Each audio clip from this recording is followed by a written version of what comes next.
Capítulo 5. Ocesno. Cervatillo, cervatillo, pequeño cervatillo,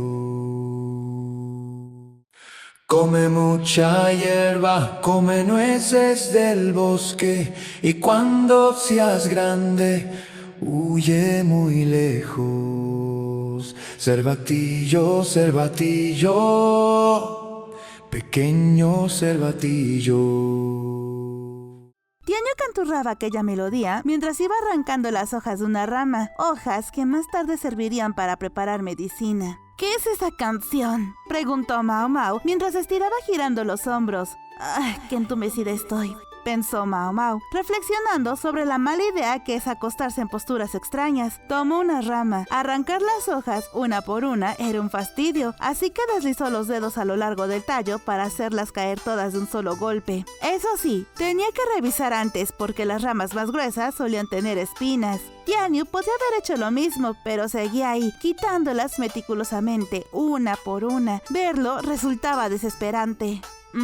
Esta canción la escuchas en todas partes, ¿no? Es una canción de cuna. Ya veo. No es que tuviera un interés real en preguntar, simplemente la melodía era pegadiza y el comentario se le escapó sin pensar. Pero aquello fue un error. ¿Quieres escuchar la segunda estrofa? No, gracias. Pues mira, la segunda parte dice así. Pequeño jabalí, come muchos bichos, come brotes de bambú. Y cuando seas grande, huye muy lejos. Jabalí, jabalí, pequeño jabalí.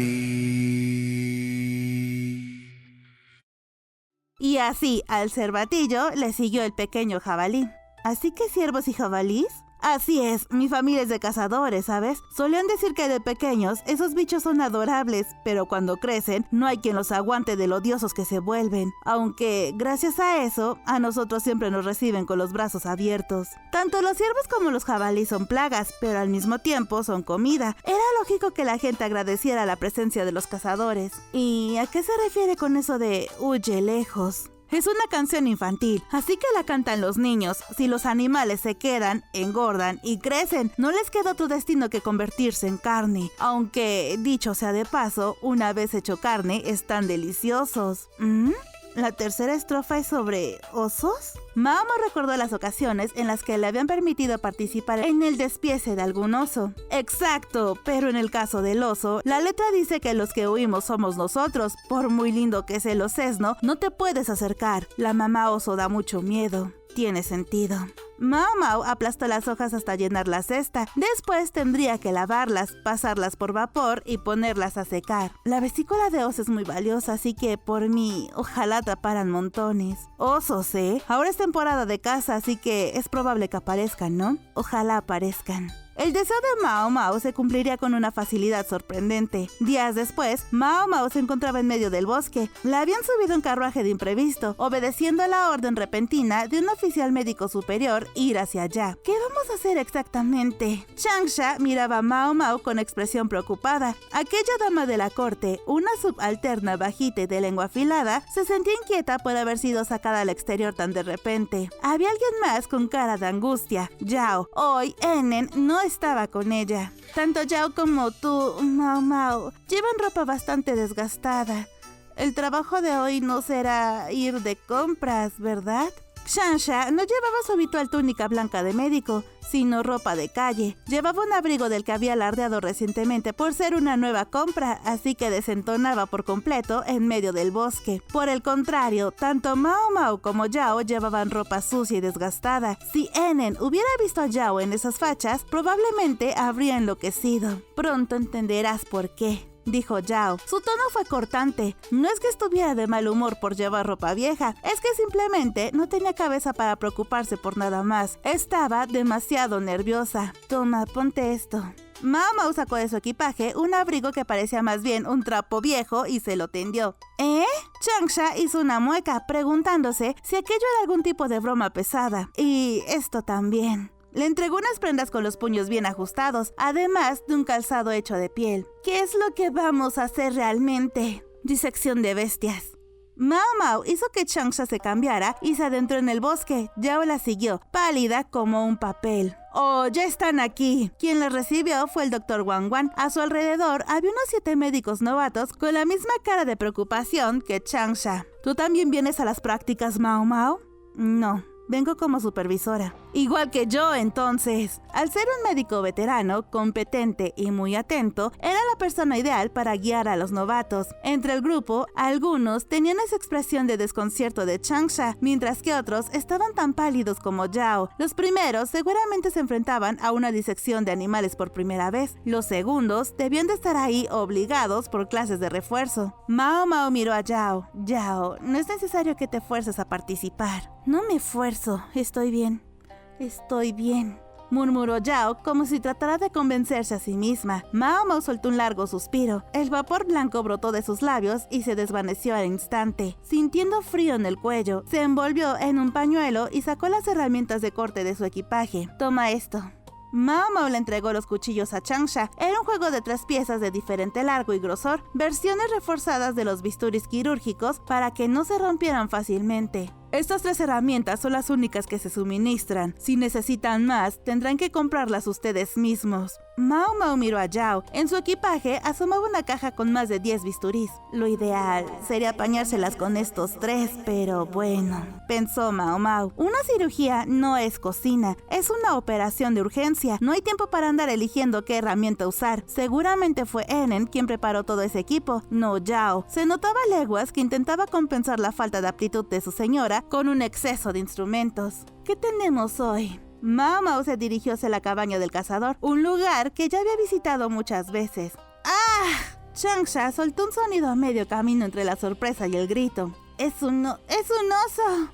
Un oso colgaba de un árbol con la lengua afuera, totalmente inerte. ¿Está muerto? Si estuviera vivo no nos habrían llamado. Venga, a trabajar, respondió el Dr. Wang Wan ante la pregunta del médico novato. El cazador bajó al animal del árbol y lo colocó sobre una roca para facilitar el corte. Oigan chicos, ¿puedo empezar a descuartizarlo ya? No quiero que la carne pierda más calidad. A este lo acabo de desangrar hace un momento. Entendido. El cazador tenía razón. Normalmente hay que sacar las vísceras justo después de desangrarlo o la carne se impregna del mal olor. Les había avisado y esperado a propósito para que los médicos pudieran observar la disección. Con razón apesta, pensó Mao Mao mientras arrugaba la nariz. La sangre fresca no huele tanto. El hedor insoportable llega con la putrefacción. Supongo que la gente no suele comer sangre porque se echa a perder muy rápido, aunque he oído que la morcilla hecha con sangre fresca es deliciosa. Mao Mao llevaba un pañuelo cubriéndose la boca, pero no bastaba para bloquear el olor por completo.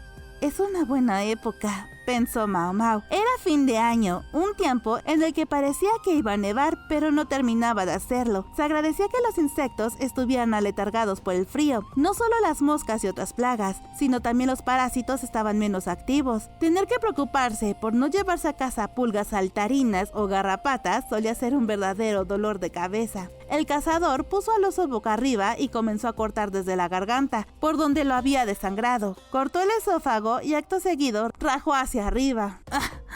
El hedor de la sangre y las vísceras fue demasiado para uno de los médicos novatos, que desapareció de la escena sin decir palabra. Yao, por su parte, aguantaba el asco, aunque tenía los ojos inyectados en sangre. ¿Y qué tal Changsha?, se preguntó Mao Mao. Changsha tenía mala cara, pero no parecía que fuera a vomitar. Observaba el proceso de despiece sin apartar la vista. Ya fuera por ahorrar tiempo o porque la carga era excesiva para uno solo, 3 hombres se encargaban de la faena. Aunque sus movimientos parecían toscos, demostraban una gran habilidad al extraer los órganos sin dañarlos. Uno de ellos echaba agua constantemente para limpiar la sangre y mejorar la visibilidad. Echaron las vísceras extraídas en un balde grande. Sin embargo, también arrojaron algunas partes a un cubo más pequeño. Nosotros nos quedamos con esto, dijo el cazador cubierto de sangre pegajosa. Entendido. Usaremos el sitio un rato más. Claro, asegúrense de limpiar bien la sangre al terminar. Los cazadores se llevaron el oso, reducido ya a carne y piel, junto con un cubo pequeño. El montón de vísceras que dejaron atrás despedía un olor nauseabundo. Bueno, ahora nos toca a nosotros. ¿Lo vamos a hacer nosotros? Lo haremos. Su tono no admitía discusión. Mao Mao, que ya estaba acostumbrada, comenzó a alinear cuidadosamente los órganos sobre la roca del despiece. Los que tengan heridas en las manos, procuren que no les toque la sangre ni las vísceras, podrían enfermar. El frío mantenía a los bichos aletargados, pero las bestias salvajes tienen parásitos todo el año. El que tenga demasiado miedo para tocar, que vaya a traer agua, ordenó el Dr. Guan a los novatos. Por un instante parecieron frustrados, pero 2 de ellos agacharon la cabeza y fueron a buscar agua sin rechistar. Mientras ordenaba las vísceras, Mao Mao ladeó la cabeza al notar que faltaban partes. ¿Planean comérselo como un manjar exótico? Las partes faltantes debían de ser las que echaron en el cubo pequeño. Si lo cocinan bien, no habrá problema. Aún así, era difícil enseñar si faltaba el material de estudio. Por cierto, dijo mirando al cielo, a este paso tendremos que pasar la noche aquí. ¿Hay algún problema? A mí me da igual, pero les preguntaré a ellas dos. ¿Reservo alojamiento? Te lo encargo. Seguramente anochecería mientras escuchaban la explicación sobre los órganos internos. Pequeño jabalí, come muchos bichos, come brotes de bambú. Y cuando seas grande, huye muy lejos.